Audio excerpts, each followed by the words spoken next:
Yeah. I know. Crazy, right? Crazy. So I have a black eye. What's this about a black guy in the office? Black eye, Meredith. And I figure I would take this opportunity. Lucy, why is it that as soon as I hit record and start talking, you start walking? I figured I'd use this as a learning opportunity to show you how to cover bruises. Because why not? Oh, how did I get this black eye? Well, yesterday I was in the bedroom putting stuff away. I went to go down and pick it up. And of course, Schroeder was right there in the midst of everything and decided to jump up on the bed as I was going down to pick the things up because he definitely knocked my bag over, and he jumped right into my face. So yeah, Schroeder and I had a bit of a head-on collision. He has a big fat hard head and the top of his skull literally hit me here and actually on my brow bone too. There's a little bit of a bruise right there if you guys can see on camera on my brow bone as well. And when I tell you, he was so close to punching me square in the eye. So close. So I had a feeling I was going to wake up today with a black eye, and here I am. So I'm going to teach you guys how to cover it, because I pray that you never have to use this video for any kind of coverage on your own body. But if you go head on with a dog, okay, I hope this freaking helps. And the best part is I haven't even put on makeup today. I look crazy and I already went to the food store. I was already at the grocery store. Like, people were probably like, oh my God, just my dog trying to love on me a little too hard, okay? A little too hard. So this is gonna be a lesson in color theory. So I'm not gonna go crazy into color theory, but a bruise is blue, red, purpley, a lot of blood colors, right? All that dry blood under our skin, kind of coming up to that epidermis. So I'm gonna put a color wheel, the same color wheel that I'm talking about on my phone here, I'm gonna put on screen. In order to cancel something out, you have to go to the opposite side of the color wheel. So if we are looking at the blue, the dark blue, the purple, that like reddish purple, like the 4 at the bottom portion of that color wheel, you wanna use the opposite side of the color wheel to cancel that out. Whatever is opposite of any color, that's what's gonna cancel it out. So we're gonna go in with a color corrector today that's orangey, peachy, kind of like maybe even if you have deeper skin tone, like a reddish. So that's what we're gonna do today. I'm gonna show you guys a couple of like my favorite current color correctors. I've used many color correctors in my life.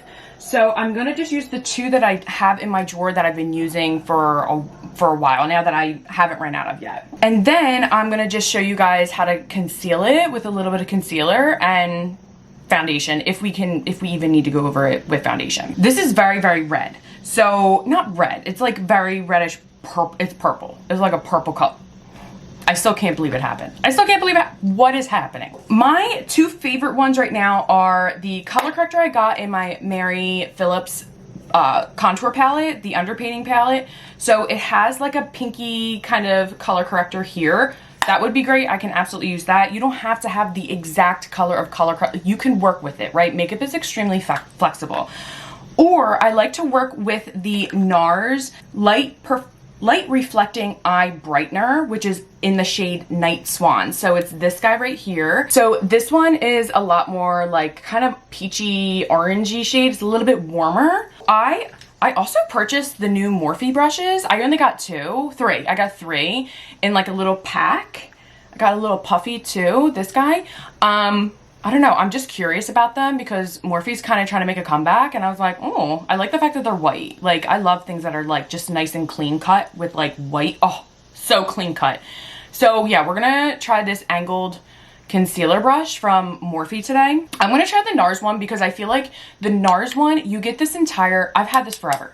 You literally get this entire like pot thing and it will last you a very long time. So I'm just gonna go in a little bit, okay? A little bit on my brush here. Why isn't my camera focusing anymore? I don't know. Okay.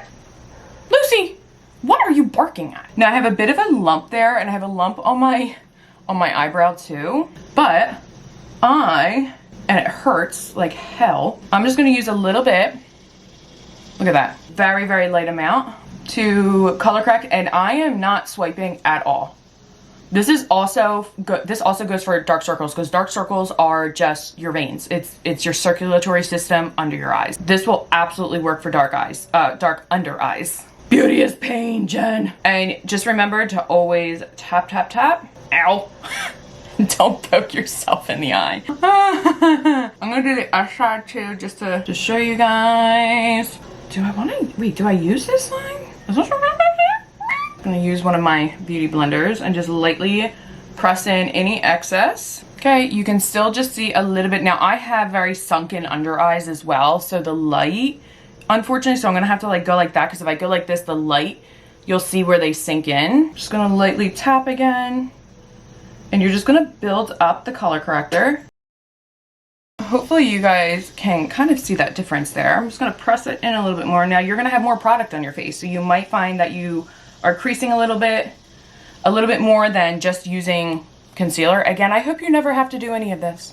Okay, this is just for educational purposes and color theory. Okay, we're just gonna use this opportunity. Okay, I'm gonna use my Kosas concealer, which is my all-time go-to. Also my Merit one of my absolute favorites. I'm just gonna use this one because it isn't a real like heavy cream like the Merit one. It's more fluid, and it's just gonna be easier to blend out, especially since I'm still in pain. Okay, like I can't.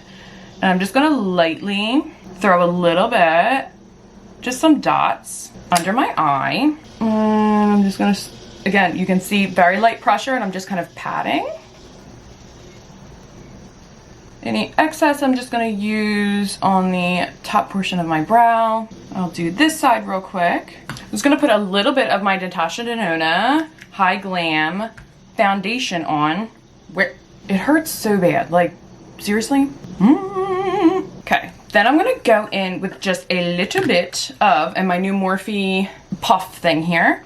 I'm gonna just use my House Lab setting powder. I'm just gonna kind of press a little bit, and I'm just gonna lightly set my under eye. Again, you're not swiping anything, it's always pressing. If you keep swiping, you're gonna keep moving the product all around, and we don't want that. This puff is awesome. I'm also swollen under my eye too, so that doesn't help at all. Okay, I'm trying to like look down for you guys so the light, so I don't cast a shadow from my sunken eyes. And then if you want to use a little bit of just like a pigmented powder, you absolutely can. I'm gonna use my Laura Geller. This is the Baked and Balance, and I'm gonna use this Morphe brush. This is the powder brush, the M163. It's very flat. And there we go. All nice and covered. Insane. Absolutely insane. Okay, I can't even. I can't even with my dog. I'm definitely still swollen, but that's okay. You don't see the bruising anymore. Just see my sunken under eyes from being exhausted. But, yeah, we just covered them up. Give it a little cover. So that is how you cover a black eye, basically, or any kind of bruising. I can't just like be like, oh my god. No, any kind of bruising. You want a good orangey shade of color corrector, because that's going to be the opposite of that color wheel, and then a good concealer, foundation, very thin layers of everything, because again, you're putting extra product on your face, so things, you only have so much surface area on your skin, on your face. So of course, when you have extra product on there, things will shift a bit, but for the most part, keep everything very, very thin layers, and you should be good to go. I hope that no one ever has to cover up or bruise, unless obviously like you fell or something, but let's just hope it's because your dog loves you so much that he accidentally headbutts you in the face, because I know that that's what happened to me. So yeah, so that's how you cover a black eye. This is an awkward video, and I feel awkward making it, but you know what, I'm using it as a learning opportunity, and that's that. So I hope you guys learned something new. If you have any questions at all, please let me know. And until the next learning opportunity, or head trauma, okay? Because let's not forget about this. Until my next head trauma, I will see you all later. Bye guys.